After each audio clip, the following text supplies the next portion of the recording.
Bonjour à tous, je suis ravi de vous retrouver pour faire un petit point d'actualité sur les marchés financiers et pour vous éclairer un petit peu sur ce qui s'est passé cet été, notamment sur les marchés actions. L'activité sur les marchés actions depuis le début de l'été semble avoir été un peu calme puisqu'on a des performances quasiment inchangées sur 3 mois.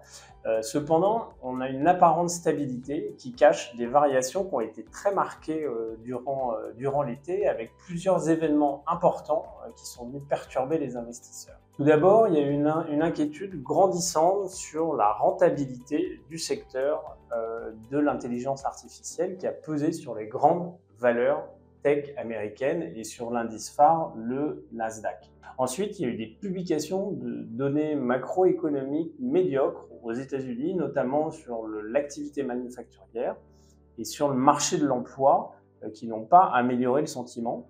Et enfin, le 5 août, il y a eu un mini crack sur le marché japonais qui a perdu 12% en une journée et qui a entraîné dans son sillage les autres marchés actions. Mais de nouvelles données macroéconomiques plus favorables ont permis ensuite au marché actions de rebondir pour finalement gommer la baisse estivale.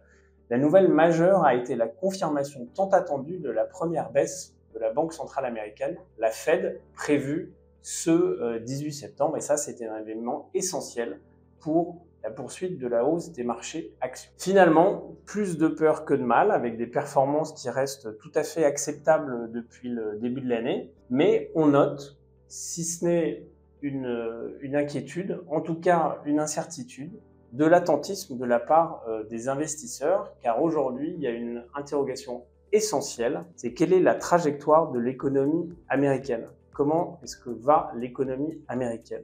Est-ce qu'elle poursuit son atterrissage en douceur ou est-ce qu'elle fait face à des vents contraires, à un coup d'arrêt et qu'elle risque de rentrer dans une récession? Et ça, c'est un point qui est essentiel pour tous les investisseurs, qui est essentiel pour son allocation de son épargne.